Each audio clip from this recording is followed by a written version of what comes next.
আপোনালোকে ভিডিঅ'ৰ থাম্বনেইল আৰু টাইটেল দেখি আপোনালোকে নিশ্চয় গম পাইছে ভিডিঅ'টো কোনটো বিষয়ৰ ওপৰত হ'বলৈ গৈ আছে। এতিয়া যদি আপোনালোকে ভাবিছে যে ৰেচন কাৰ্ডটো থাকিলে আপোনালোকে চাউল, দাইল, চেনি, আপোনালোকে মিঠাতেল এইখিনি বিষয়ৰ ওপৰতে ক'ব, তো হয় আপোনালোকে এইখিনি পাব। কিন্তু ইয়াৰ উপৰিও আপোনালোকে মই ভিডিঅ'ৰ থাম্বনেইলত দেখাৰ দৰে আপোনালোকে যে 3 লাখলৈকে যিসকলে কোনসকলে পাব, কি হ'ব, সকলোখিনি কথা আপোনালোকৰ বাবে আছে বহুত বেছি ভাল খবৰ যিসকলৰ ৰেচন কাৰ্ড আছে। তো কেনেকুৱা কি সকলোখিনি আজি এই ভিডিঅ'ৰ জৰিয়তে আপোনালোকক জনাব গৈ আছোঁ। যেহেতু মাননীয় মুখ্যমন্ত্ৰী মহোদয়ে জনালে আগন্তুক সময়ত আপোনালোকে চাউল, দাইল, চেনি, মিঠাতেলো পাব, ইয়াৰ সমান্তৰালকৈ আপোনালোকৰ বাবে বহুত বেছি এটা ভাল খবৰ। সকলোখিনি কথা জনাম, ভিডিঅ'টো আপোনালোকে শেষৰলৈকে চাওক আৰু শেষৰলৈকে চাব বুলি আশা কৰিলোঁ। শেষত আপোনালোকে আপোনালোকৰ মন্তব্য কমেণ্টৰ জৰিয়তে জনাব।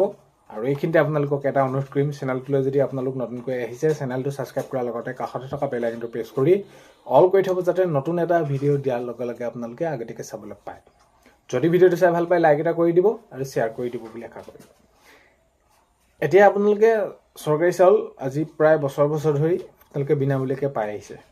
এতিয়া শেহতীয়াকৈ সমান্তৰালকৈ কি দিছে, সুলভ মূল্যত দাইল, চেনি, নিমখ এইসমূহ দিছে। আৰু মাননীয় মুখ্যমন্ত্ৰী মহোদয়ে এইটোও জনাইছে যে হয় এইখিনি আমি সুলভ মূল্যত দি আছোঁ আৰু এতিয়া সুলভ মূল্যত দিয়াৰ পিছত আগন্তুক সময়ত আপোনালোকক কি দিব, ইয়াৰ সমান্তৰালকৈ মিঠাতেলো দিব আৰু যিটো নেকি ফ্ৰী হ'ব। এতিয়া আপোনালোকে চাউল পাব এখন ৰেচন কাৰ্ড থাকিলে, দাইল, চেনি, নিমখ আৰু আপোনালোকে মিঠাতেল পালে। এইখিনি হয়, এইখিনি কথা আমি যিহেতু সকলোৱে জানো এইখিনি হৈ গ'ল। এতিয়া কথাটো হ'ল কি, এখন যদি আপোনালোকৰ ৰেচন কাৰ্ড থাকে, ৰেচন কাৰ্ডখন থাকিলে আপোনালোকে অৰুণোদয় আঁচনি পায়। অৰুণোদয় আঁচনি আপোনালোকে যিসকলে পোৱা নাই আগন্তুক সময়তো মাননীয় মুখ্যমন্ত্ৰী মহোদয়ে দিয়াৰ কথা কৈছে যে যাৰ ৰেচন কাৰ্ড আছে, যিসকলে যোগ্য হিতাধিকাৰী তেওঁলোকে সেইখিনি অৰুণোদয় আঁচনি পাব আৰু আগন্তুক সময়ত সেইখিনি দিয়াৰ ব্যৱস্থা গ্ৰহণ কৰা হ'ব বুলি মুখ্যমন্ত্ৰী মহোদয়ে জনাইছে। আৰু ইয়াৰ আপোনালোকে উপৰিও যদি চাই তেনেহ'লে আপোনালোকে কি পায়, আয়ুষ্মান কাৰ্ডত আপোনালোকে পোৱাৰ লগে লগে আপোনালোকে বিনামূলীয়া চিকিৎসা, তো এই সুবিধাখিনি আপোনালোকে পায়। মুঠৰ ওপৰত এতিয়া যদি আমি চাওঁ কলেজত এডমিশ্যন ল'বৰ বাবে হওক বা যিকোনো ধৰণৰ এতিয়া আমি যদি কামৰ বাবে আগবঢ়াই দিবলৈ ডকুমেণ্ট আমাক প্ৰয়োজন, তেনেহ'লে আটাইতকৈ এটা গুৰুত্বপূৰ্ণ নথিপত্ৰ হৈ পৰিছে আমাৰ এই ৰেচন কাৰ্ডখন। এতিয়া কথাটো হ'ল কি, এইখিনি বাৰু হ'ল। এতিয়া কথাটো হ'ল আপোনালোকে যে আপোনালোকক মই কৈছোঁ যে প্ৰায় 3 লাখ টকাকৈ আপোনালোকে পাবলৈ গৈ আছে ৰেচন কাৰ্ড থকা। এতিয়া কোনসকলে পাব, এতিয়া চাওক ৰেচন কাৰ্ডখন থকাৰ লগে লগে আপোনালোকে এইসমূহ সুবিধা পালে। এতিয়া যদি আপোনালোকে শেহতীয়াকৈ জিঅ'টেক কৰিছিলে, চৰকাৰী ঘৰৰ বাবে যদি আপোনালোকে জিঅ'টেক কৰিছিলে, তেনেহ'লে আপোনালোকৰ বাবে বহুত বেছি ভাল হ'ব। কাৰণ কেলৈ প্ৰায় 3 লাখৰ ওচৰা ওচৰিকৈ আপোনালোকে এতিয়া চৰকাৰী ঘৰ পাবলৈ গৈ আছে। কাৰণ কেলৈ ৰেচন কাৰ্ডখন থাকিলেহে আপোনালোকে চৰকাৰী ঘৰৰ বাবে আবেদন কৰিব পাৰে।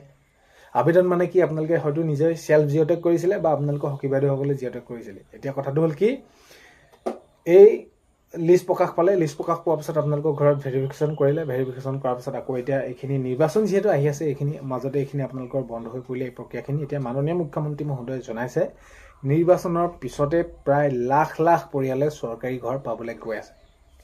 হয়, এতিয়া ৰেচন কাৰ্ড যিসকলৰ আছে বা আছে নহয়, আপোনালোকে সকলোৱে নহয়, মই সেইটো ক'লোঁ যে ৰেচন কাৰ্ড থকাসকলে যিসকলে ঘৰৰ বাবে আবেদন কৰিছিলে, কাৰণ কেলৈ ৰেচন কাৰ্ডটো থাকিলে আপোনালোকে ঘৰৰ বাবে আবেদন কৰিব পাৰিব। এতিয়া পুনৰ নিৰ্বাচনৰ পাছত যেতিয়া নেকি ফলাফল ঘোষণা হ'ব, ঘোষণাৰ পাছত চৰকাৰ গঠন হ'ব, তাৰপিছতে এতিয়া প্ৰায় লাখ পৰিয়ালে চৰকাৰী ঘৰ পাবলৈ গৈ আছে, য'ত নেকি আপোনালোকে প্ৰায় 3 লাখৰ ওচৰা ওচৰি আপোনালোকে সেইখিনি পুঁজি পাব।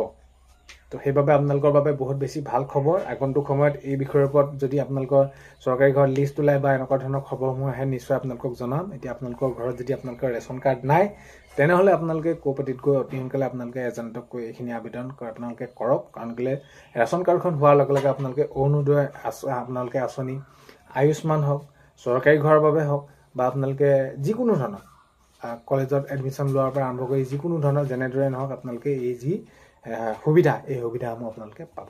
চ' সেইবাবে আপোনালোকে অতি সোনকালে ৰেচন কাৰ্ড নাই যদি আপোনালোকে আবেদন কৰি লওক। আৰু এই যি আপোনালোকৰ চৰকাৰী ঘৰত আপোনালোকে 3 লাখৰ ওচৰা-ওচৰি পাব, এই সময়ত যদি নতুন আপডেট আহে নিশ্চয় আপোনালোকক ভিডিঅ'ৰ জৰিয়তে জনাম। ভিডিঅ'টো শেষলৈকে চোৱাৰ বাবে বহুতেই বেছি ধন্যবাদ। ভিডিঅ' প্ৰথমতে কোৱাৰ দৰে চেনেলটোলৈ যদি আপোনালোক নতুনকৈ আহিছে, ছাবস্ক্ৰাইব কৰি ৰাখিব, যাতে নতুন এটা ভিডিঅ' দিয়াৰ লগে লগে আপোনালোকে আগতীয়াকৈ চাবলৈ পায়। আজিলৈ মানে অন্য এটা ভিডিঅ' এটা লগ পোৱাৰ আশাৰে বাই।